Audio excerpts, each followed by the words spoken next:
A jolly good day to you, ladies and gentlemen.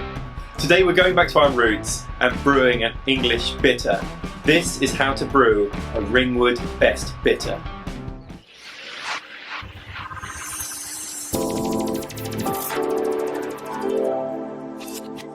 We took this recipe from the book British Real Ales, and we did have to do a bit of conversion to get to our American metrics.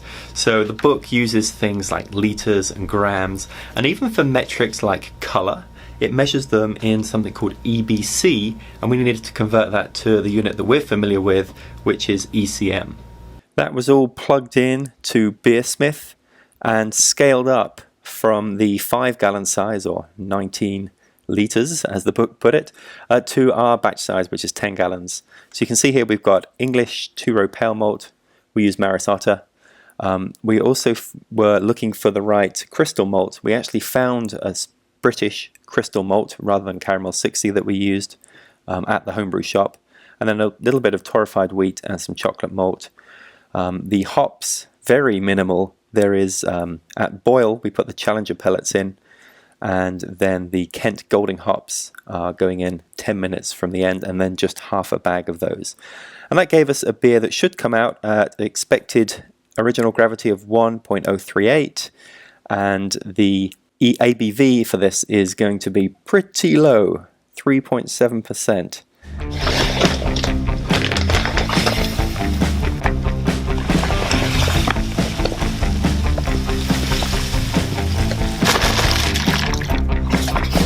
Okay, first problem is we set this switch to on instead of auto, and it just kept heating. And what we've got now is a mash that's way too hot. We were aiming for 151, and we're actually almost at 160. And the water that's coming in from the bottom there is also around 162. So we need to cool this quickly. Not really sure what to do. We're going to try adding ice. The ice is not going to add an awful lot to the water volume, but we'll see if it does anything to adjust the temperature.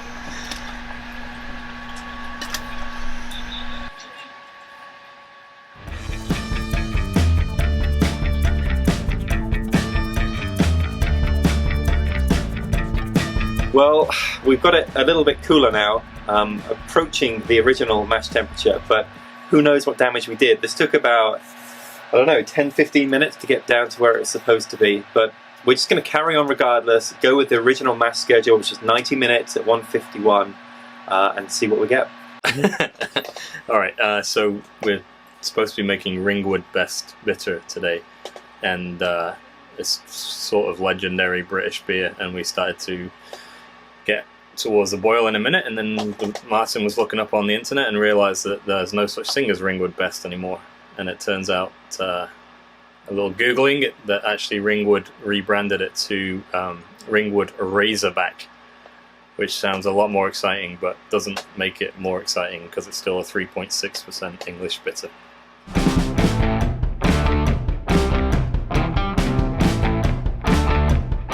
.4 ounces of Challenger hops are going in at the start of the boil. This is 90 minutes.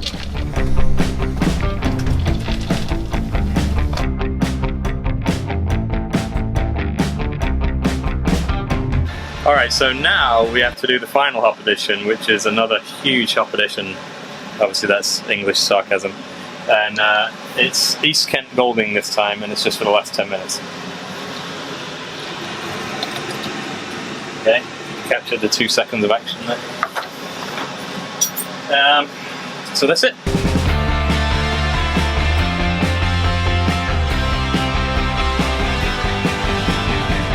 Okay, so all we have to work with is the house water supply to try to chill the wort, and the problem is, with it being 88 degrees outside today, the house water straight from the tap is 78 degrees, so not going to chill wort down to 70 with water that's 78 itself. So I'm not sure how far we'll get down even with 2 cycles through the chiller, but we'll see what we can do.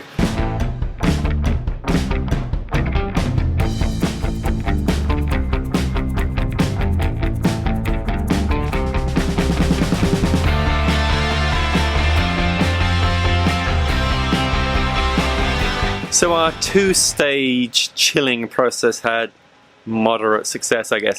It chilled it a little bit more, but we're still in the mid-80s, which is to be expected considering how warm the groundwater is. So before adding the yeast, we are going to chill this further by putting it in the fridge. And this is our temperature-controlled fermentation fridge. We're going to leave it in there for a couple of hours before we add the yeast, putting it at about 40 degrees. Well, after about 5 hours in the freezer, the fermentation chamber, the temperature is down now into the low 70s, so we're ready to add the yeast. We are adding this Ringwood Ale, of course, for a Ringwood beer, and that will conclude brew day. So it's been 3 weeks since we started the fermentation of this thing, and now we are putting this into kegs, and we're going to take an original, and we're going to take a final gravity reading, see how we did. 1025, 3.8%. Wow, we were on the money. Cheers. The carved beer. Ringwood Razor Back, or Ringwood Best. / Best Bitter.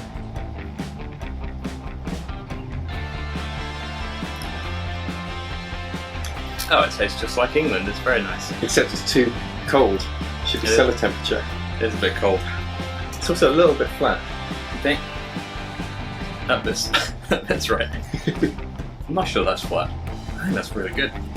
Alright, so now this is really the ultimate test. My dad, who has... How long have you been drinking Ringwood Best? Longer than I care to remember, but not for 5 years.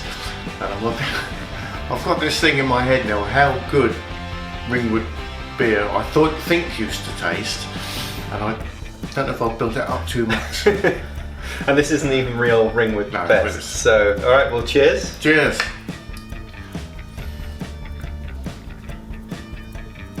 Oh.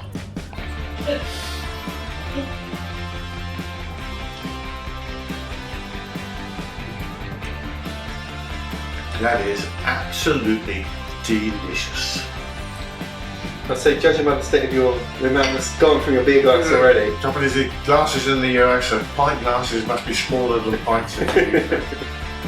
Cheers. Cheers. You could drink that all day.